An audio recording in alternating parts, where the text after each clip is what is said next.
Sabrina, यहाँ आओ, हमारे साथ खेलो। ध्यान से। हाँ? माँ आ गई। दोस्तों चलो लाइन में लग जाएं। सबको हेलो। आज हम एक नए दोस्त का स्वागत कर रहे हैं। ये लिली है। ये आज से यहाँ हमारे साथ रहेंगी। आओ इसका स्वागत करते हैं। Hello hi lily. लिली। नए घर में तुम्हारा स्वागत है।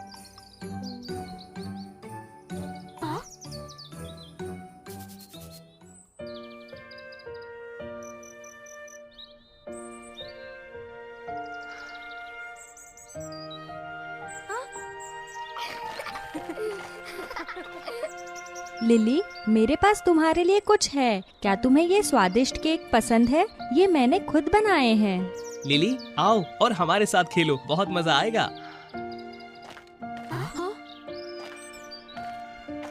बहुत दिन हो गए हैं। क्या लिली हमेशा उदास रहती है और खुद को इस तरह सबसे दूर रखती है बेन? हाँ, लेकिन वो थोड़ी अजीब है। उस दिन मैंने एक बहुत अजीब चीज देखी। मैंने एक अंधेरी परछाई देखी जो एक महिला की तरह लग रही थी, जो अक्सर लिली के पास दिखाई देती है। लेकिन जब मैं उससे पूछने के लिए दौड़ा तो वो परछाई अचानक गायब हो गई। बेन, तुम यहाँ क्या कर रहे हो? तुम्हें यहाँ किसने आने दिया? तुम बुरे हो। क्या सच में? क्या तुमने उस परछाई को ठीक से देखा था? वो कैसी लग रही थी? मुझे नहीं पता, क्योंकि वो बहुत जल्दी गायब हो गई। लेकिन वो महिला डरावनी लग रही थी। अरे नहीं, शायद वो एक बुरी आत्मा हो और लिली किसी खतरे में हो।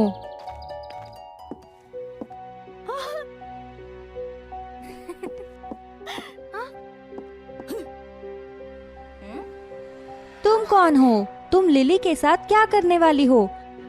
मैं तुम्हें ऐसा नहीं करने दूंगी।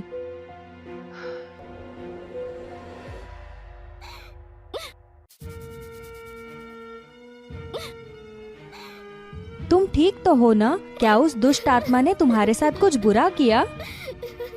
तुम क्या कर रही हो? तुम्हें यहाँ किसने आने दिया? तुमने मेरी माँ को गायब कर दिया। क्या? क्या वो तुम्हारी माँ थी?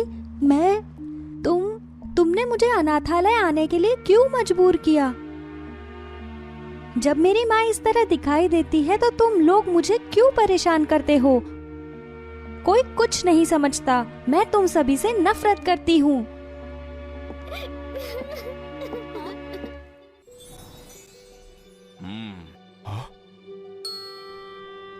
प्रिंसिपल, क्या आप मुझे लिली की स्थिति के बारे में थोड़ी और बात बता सकते हैं?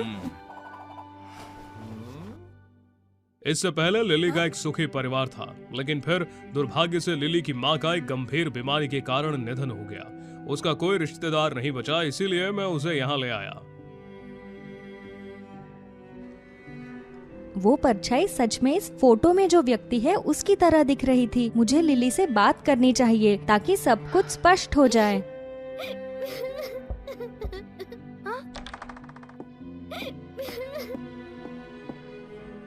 तुम फिर से चली जाओ। मुझे तुमसे कुछ बात नहीं करनी है। लिली, मुझे माफ कर दो गलती से उस पल को बर्बाद करने के लिए जब तुम अपनी माँ के साथ दोबारा मिल रही थी। लेकिन मेरे पास तुम्हारे लिए एक उपहार है। माँ? चलो लिली, रो मत। अगर तुम अपना दिल खोलकर मुझे सब कुछ बताओगी तो मैं तुम्हारी माँ से फिर से मिलने में तुम्हारी मदद करने का वादा करती हूँ। सच में? हाँ, मैंने सुना है कि अक्सर तुम्हें जादूगरनी कहते हैं। तुमने मेरी मदद करने का वादा किया है।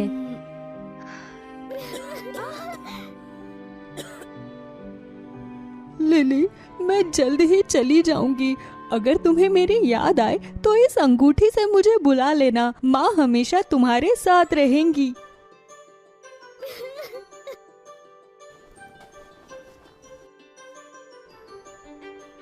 इसलिए जब भी मुझे अपनी माँ की याद आती है तो मैं उन्हें फिर से आने के लिए बुलाती हूँ। लेकिन हर कोई हमेशा परेशान करता रहता है। पिछले कुछ दिनों में मैंने कई बार उन्हें बुलाया, लेकिन मेरी माँ ने जवाब नहीं दिया। जादूगरनी, नहीं सबरीना, मेरी माँ को देखने में मेरी मदद करो ताकि मैं उनके साथ थोड़ा और समय बिता सकूं। ठीक है लिली, मैं तुम्हारी मदद करने का वादा करती हूँ। चलो आंखें बंद करो।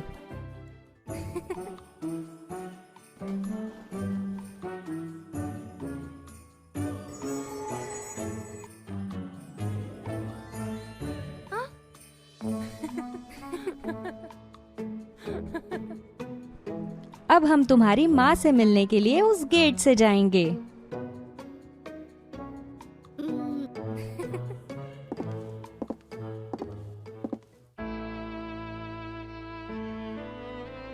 कृपया मुझे लिली को आखिरी बार देखने दो।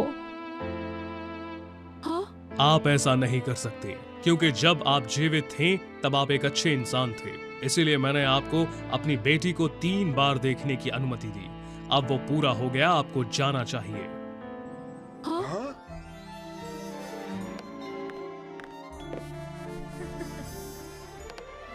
ओ लिली, मेरी बेटी, माँ। मैंने उनकी कहानी के बारे में सुना। लिली बहुत दुखी है, इसलिए मैं उसे यहाँ ले आई। कृपया उन्हें आखिरी बार साथ रहने दे। ठीक है, तो मैं लिली की माँ को उसके साथ 1 घंटा और रहने दूंगा। माँ, ये सबरीना है। उसने मुझे यहाँ आने में मदद की। भगवान धन्यवाद, बहुत बहुत धन्यवाद सबरीना। ये बहुत स्वादिष्ट है। आपके बनाए गए केक सबसे अच्छे होते हैं। मैं आपसे आपकी खाना पकाने की विधि सीखना चाहती हूँ ताकि लिली अक्सर उसका मनपसंद खाना खा सके। क्या ये ठीक है? बेशक, कृपया लिली की देखभाल करने में मेरी मदद करें। हमेशा आज्ञाकारी बने रहना याद रखना, सबरीना की बात सुनना और अपने दोस्तों के साथ खुशी से रहना। मैं हमेशा तुम्हारे साथ रहूंगी और मैं स्वर्ग में बहुत खुश रहूंगी। हाँ।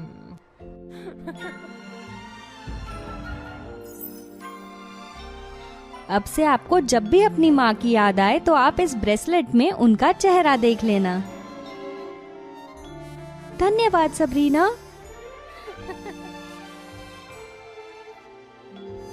अलविदा माँ, मैं हमेशा मजबूत, खुश रहने और सबके साथ खुशी से रहने का वादा करती हूँ ताकि आप निश्चिंत रहे।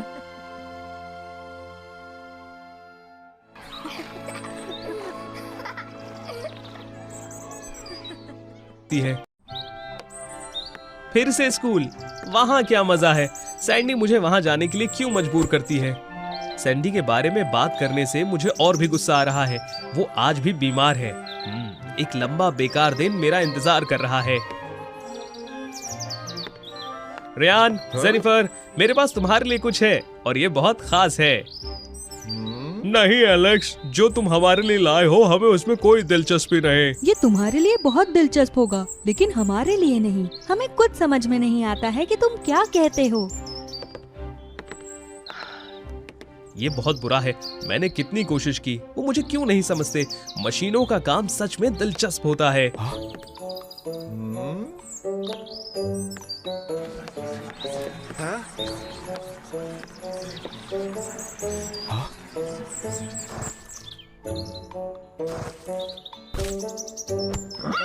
अरे तुम लोग क्या कर रहे हो?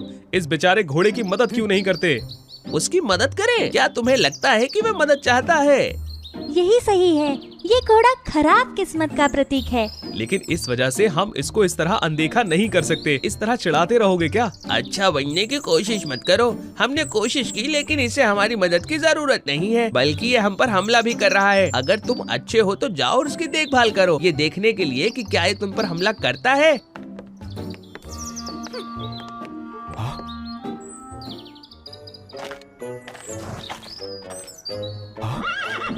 चिंता मत करो, मैं सिर्फ तुम्हारी मदद करना चाहता हूँ। यदि तुम नहीं चाहते तो मैं इसे यहाँ छोड़ देता हूँ। तुम्हें ये खाना चाहिए और अपनी ताकत वापस पानी चाहिए।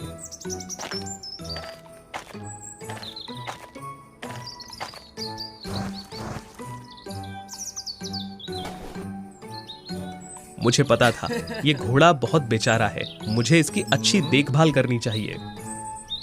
क्या तुम जानते हो, मैं उनके साथ रहने की कोशिश कर रहा हूँ, लेकिन वे मुझे नहीं समझ पाते। तुम्हें पता है कि मुझे कैसा लगता है। हे भगवान, क्या तुम समझ सकते हो? ठीक है, तो अब से हम पक्के दोस्त। आराम करो मेरे दोस्त, ये सैंडी है, मेरी बहन। एलेक्स, क्या ये वही घोड़ा है जिसके बारे में तुम बात करते हो? हाँ, ये सही है। ये घोड़ा बहुत समझदार है, उससे कोई प्रश्न पूछने की कोशिश करो। पोनी, क्या एलेक्स इतना बेवकूफ है? सैंडी, सैंडी, मेरे पास एक बुरी खबर है। एलेक्स, क्या बात है? तुम्हें बिना पूछे इस तरह मेरे कमरे में अंदर नहीं आना चाहिए था। पोनी चला गया। शांत हो जाओ एलेक्स, शांति से मुझे सब कुछ बताओ। आज हमेशा की तरह मैं पोनी के साथ खेलने गया था, लेकिन मुझे नहीं पता कि वो कहाँ गया। मैंने पूरे बगीचे को देखा, माली से भी पूछा, लेकिन कोई नहीं जानता कि वो कहाँ है। शांत हो जाओ, वो शायद कहीं खेलने गया होगा। वो कुछ दिनों में वापस आ जाएगा, ज्यादा चिंता मत करो। मैं चिंता कैसे नहीं करूं? वो पहले कभी कहीं नहीं गया, मुझे उसे ढूंढने जाना होगा। एलेक्स, एलेक्स, अंधेरा हो रहा है, तुम कहाँ जा रहे हो?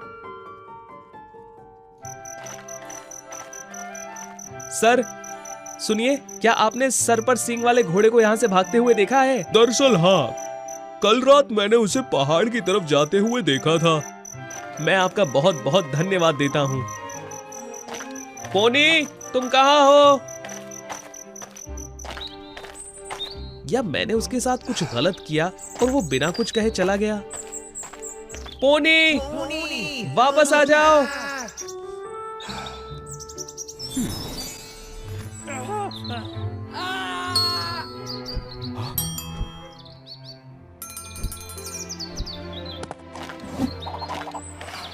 एलेक्स, सावधान रहो। तुम कौन हो? तुम मेरा नाम कैसे जानते हो? और तुम बात कर सकते हो? मुझे इतनी जल्दी भूल गए? मैं वो घोड़ा हूँ जिसकी तुमने मदद की थी। क्या? बिल्कुल नहीं। तुम पोनी कैसे हो सकते हो? हाँ, मुझे खुद इस पर विश्वास नहीं हो रहा था, लेकिन बदलने के बाद मुझे सब कुछ पता चल गया। मैं इस दुनिया से नहीं हूँ, मैं परियों की दुनिया की जादुई यूनिकॉर्न जाति से हूँ।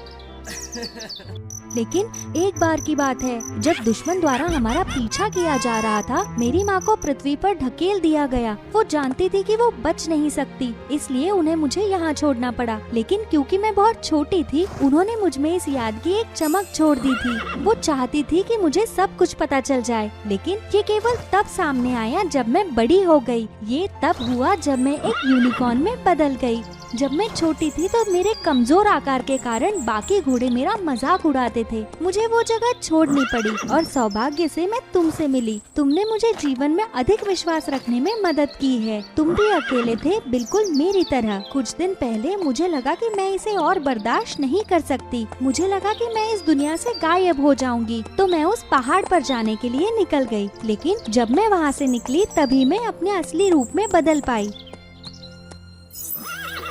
और आज जब मैंने तुम्हारी आवाज सुनी तो मैं तुरंत यहाँ आ गई।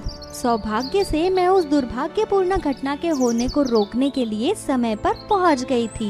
मुझे माफ कर दो, मैं तुम्हें ढूंढने जा रहा था, लेकिन मुझे नहीं पता था कि ये चीजों को और अधिक मुश्किल बना देगा। मैं हूँ जिसे तुम्हें धन्यवाद देना है। तुम्हारे बिना मैं शायद इस समय अकेलेपन में डूब रही होती। हम हमेशा के लिए सबसे अच्छे दोस्त रहेंगे। बेशक, हम अच्छे दोस्त रहेंगे। लेकिन शायद अगली बार मुझे इस जगह से दूर जाना पड़ेगा। क्या? क्यों? तुम कहाँ जा रही हो? मुझे अपने माता पिता को ढूंढना है। मुझे विश्वास है कि वे अभी भी जीवित है। निश्चिंत रहे, मैं जल्द ही वापस आऊंगी। मुझे लगता है कि ये करना सही है। लेकिन एक रहस्य है जो मैं तुम्हें बताना चाहती हूँ। क्या बात है? अपनी आंखें बंद करो। ठीक है, अब अपनी आंखें खोल लो। ये मैं हूँ, मानव रूप में। मुझे ध्यान आकर्षित करने से बचने के लिए इसमें बदलना होगा। मेरे इस आकार को मत भूलना। अलविदा यूनिकॉर्न, मैं हमेशा तुम्हारे वापस आने का इंतजार करूंगा। यहाँ से ज्यादा दूर नहीं, एक आलीशान और शानदार बर्फ के महल में एक बेहद क्रूर बर्फ की रानी रहती है जो अक्सर लोगों को अपना गुलाम बना लेती है। अगर कोई भागने की कोशिश करता है तो वो तुरंत उन्हें बर्फ की मूर्तियों में बदल देती है और हमेशा के लिए उस महल में बंद कर देती है। हालांकि लोगों के इस बारे में बात करने के बावजूद कि बर्फ की रानी कितनी क्रूर है, शहर की सबसे शक्तिशाली लड़की गेकड़ा, उसने फिर भी जोर दिया कि वो अपने कुछ ही मुक्कों से उस बर्फ की रानी को आसानी से नष्ट कर सकती है। मुझे लगा कि मैंने कुछ दिलचस्प सुना है, लेकिन ये कुछ बेकार लोगों की अफवाह निकली। मेरा समय बर्बाद कर दिया। मुझे अभी घर जाना है। जब गेकड़ा घर जा रही थी, उसने गहनों की दुकान पर एक चमचमाता हुआ गुलाब का हार देखा, लेकिन वो बहुत महंगा था। हश, बहुत महंगा है। इसकी कीमत 10 सोने के सिक्के हैं। मेरे पास इतने नहीं हैं।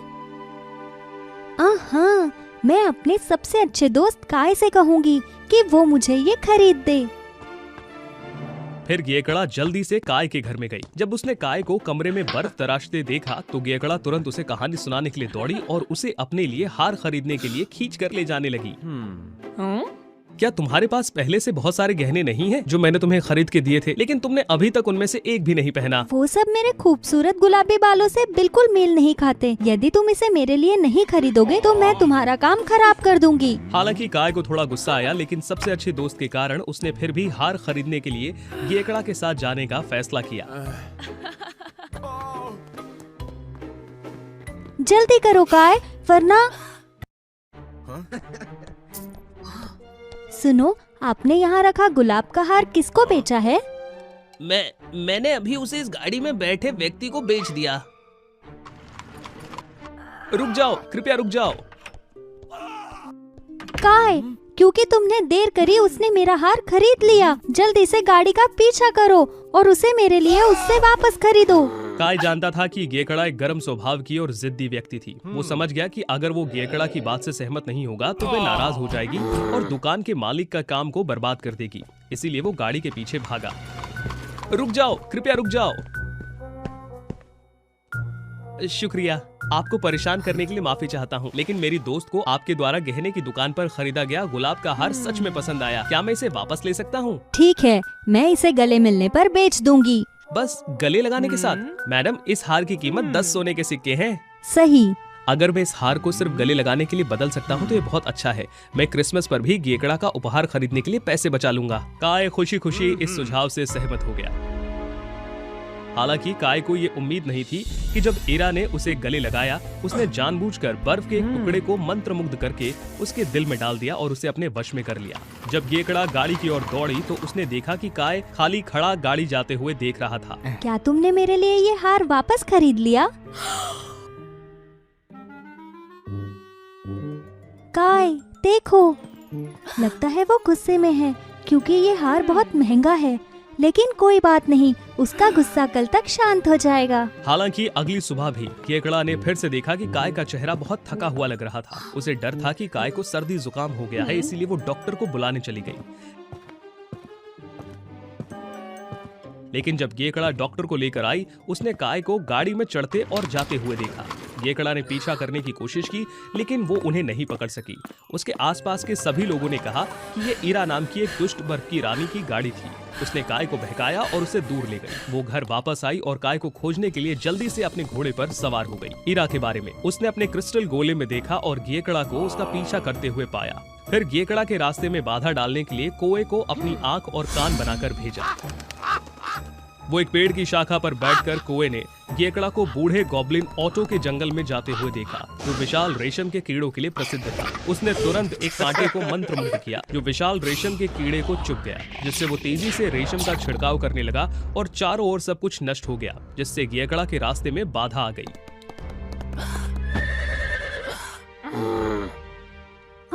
ये फिर से अप्रिय रेशम का कीड़ा है। मुझे इसे हटाना होगा। गेकड़ा जल्दी से उठी, रेशम के कीड़े के पास पेड़ पर चढ़ गई और उस पर कूद गई। हालांकि उसने रेशम के कीड़े को नियंत्रित करने की कितनी भी कोशिश की, फिर भी वो क्रोधित था, पागल हो गया और उसने उसे नीचे गिरा दिया। असंभव, ये रेशम का कीड़ा बिल्कुल नहीं रुक रहा। अब मुझे क्या करना चाहिए? ये सच है कि हिंसा सभी समस्याओं का समाधान नहीं कर सकती। कई बार हमें उस उचित समाधान को खोजने के लिए धीरे धीरे शांति से हर चीज पर विचार करने की जरूरत है। उसे अचानक याद आया कि रेशम के कीड़े को शहतूत के पत्ते खाना बहुत पसंद है, इसीलिए उसने रेशम के कीड़े के पास में ही कुछ शहतूत की झाड़ियों को खाने का लालच दिया। अंत में रेशम का कीड़ा शांत हो गया। गेकड़ा ने उसके पैर पर घाव देखा और जल्दी से उसे ठीक कर दिया। ऑटो गेकड़ा को धन्यवाद करने के लिए आया। उसकी कहानी सुनने के बाद उसने तुरंत गेकड़ा को एक सूती कोट दिया जो ठंड के हमलों से बचाता है, और गेकड़ा को रास्ता बताने में मदद करने के लिए छोटे गॉब्लिन को अपने साथ ले जाने के लिए कहा। छोटे गॉब्लिन की मदद के साथ गेकड़ा ईरा के महल के करीब पहुंच गई। ये देखकर ईरा बहुत गुस्से में थी। उसे याद आया कि गॉब्लिन्स को सोने और चांदी जैसी चमचमाती चीजें पसंद हैं, इसीलिए उसने कौवे को जहरीली सुनहरे सेब के साथ भेजा। जब गेकड़ा आग लगा रही थी तो गॉब्लिन ने अचानक पास में एक तेज चमकती रोशनी देखी और उसके करीब गया। ये एक सुनहरा सेब निकला, इसीलिए गॉब्लिन ने खुशी खुशी उसे उठा लिया। लेकिन पूरा सेब खाने के बाद अचानक गॉब्लिन के पेट में दर्द होने लगा। वो जमीन पर गिर गया। गेकड़ा घबराकर उसके पास दौड़ी। मेरे पेट में दर्द हो रहा है, अब और खड़ा नहीं हुआ जा सकता। मुझे यहाँ से कुछ मील की दूरी पर लिली के मशरूम के घर में ले चलो, वो मुझे ठीक कर देगी। गेकड़ा सहमत हो गई और लिली को खोजने के लिए जल्दी से गॉब्लिन को ले गई। वहाँ पहुँचने पर गेकड़ा ने लिली को गॉब्लिन की स्थिति के बारे में बताया और उम्मीद की कि वो उसे बचा लेगी। मैं इस गॉब्लिन को ठीक कर सकती हूँ, लेकिन क्या तुम औषधि बनाने के लिए अपने लंबे बाल काटने के लिए सहमत हो? ये मेरे खूबसूरत बाल है, मैं इसे नहीं खो सकती। लेकिन काय ने एक बार कहा था, मेरे आसपास के लोगों के जीवन से ज्यादा कीमती कुछ भी नहीं है। इसके अलावा काय को खोजने के लिए इस यात्रा में गॉब्लिन ने मेरी बहुत मदद की है। ठीक है, मैं छोटे गॉब्लिन को बचाने के लिए अपने बाल को काटने में सहमत हूँ। गेकड़ा ने गॉब्लिन को ठीक करने के लिए औषधि बनाने के लिए अपने प्यारे बालों को काट दिया।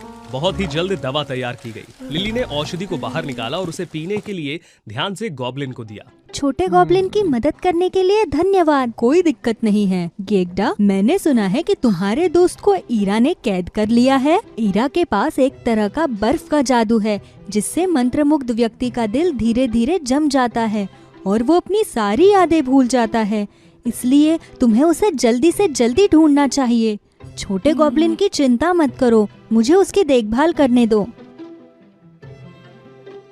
जाने से पहले लिली ने गेकड़ा को बर्फ में आसानी से चलने के लिए एक तलवार और रेंडियर दिया। उसने उसे धन्यवाद कहा और चली गई। जब गेकड़ा बर्फ की भूमि पर पहुंची तो ईरा अचानक गुस्से में सामने आई। उसने कौवे को एक छड़ी में बदल दिया और लगातार गेकड़ा पर बर्फ के गोलों से हमला करती रही। लेकिन उन उपहारों के साथ जो लोगों ने रास्ते में दिए थे, गेकड़ा ईरा को पीछे हटाने और बर्फ के महल में प्रवेश करने में कामयाब रही। गेकड़ा जल्दी से महल में भागी और काय की तलाश की। थोड़ी देर के बाद उसने आखिरकार काय को बर्फ के टुकड़े तराशते हुए देखा। काय, क्या तुम ठीक हो? तुम्हारा शरीर इतना ठंडा क्यों है? ये वही है जो लिली ने मुझसे कहा था। काय, क्या तुम मुझे भूल गए हो? काय, मुझे माफ कर दो, मैं तुम्हें बचा नहीं सकी। जैसे ही गेकड़ा के आंसू उसके शरीर पर गिरे, उन्होंने दोस्ती की एक गर्म गुलाबी रोशनी बनाई और इसने ईरा के बर्फीले अभिशाप को हटा दिया। गेकड़ा, मेरी गेकड़ा। काय, क्या मैं तुम्हें फिर से याद आ गई हूँ? हाँ, तुम्हारा धन्यवाद, मुझे ईरा के श्राप से छुटकारा मिल गया। काय, तो जल्दी से यहाँ से निकल चलते हैं। ये इतना आसान नहीं है। तुम हर किसी की तरह हो, हमेशा मुझसे बचने की कोशिश करते हो। मुझे इस ठंडे महल में अकेले छोड़ रहे हो? अगर तुम यहाँ से गए तो मैं तुम्हें उन मूर्तियों की तरह बना दूंगी। ये कहते हुए ईरा ने एक बड़ा बर्फीला तूफान शुरू कर दिया जिसने महल के हर कोने को ढक दिया। ईरा सभी को बर्फ में बदल देती है सिर्फ इसलिए कि वो दोस्त बनाना चाहती है। काय, क्या इस बर्फ के महल में ईरा हमेशा अकेली थी? अगर इस दौरान मैं यहाँ पर वश में था तो हाँ, वो थी, लेकिन कुछ कारणों से मुझे लगता है कि ईरा सच में मेरी परवाह करती है और मुझे नुकसान पहुँचाने का उसका कोई इरादा नहीं था। वो हर दिन मेरे साथ दोस्तों की तरह बात करती और मूर्ति बनाने के लिए आती थी। तब मुझे पता है कि ईरा को कैसे शांत किया जाए। मेरे पीछे आओ। गेकड़ा और काय ने बर्फीले तूफान का सामना किया। ईरा के पास आकर उसे गले लगा लिया। मुझे जाने दो, तुम ये क्या कर रहे हो? ये गुलाबी चीज क्या है?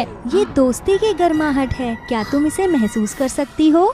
दोस्ती? क्या ये गर्म गुलाबी चीज है? मैंने इसे पहले कभी महसूस नहीं किया। सही, दोस्त हमेशा एक दूसरे को ऐसी ही गर्माहट देते हैं। तो क्या तुम मुझे अपना दोस्त मानते हो? बेशक। यदि तुम लोगों का अपहरण करके उन्हें बर्फ में नहीं बदलने के लिए सहमत होती हो तो हम तुम्हारे दोस्त होंगे। इरा खुशी से सहमत हो गई। जादुई दोस्ती की शक्ति से अचानक पूरा बर्फ का महल एक शानदार गुलाबी रोशनी से चमक उठा। उस जगह को गर्म लाल गुलाबों से भर दिया और बर्फ की मूर्तियों को वापस लोगों में बदल दिया। तब से जब भी गेखड़ा और काय के पास खाली समय होता, वे दोनों इरा से मिलने जाते और उसके साथ रहते और उसके साथ उसके शानदार गुलाबों के बगीचों की देखभाल करते। वे एक अच्छा समय साथ बिताते और हमेशा के लिए खुशी से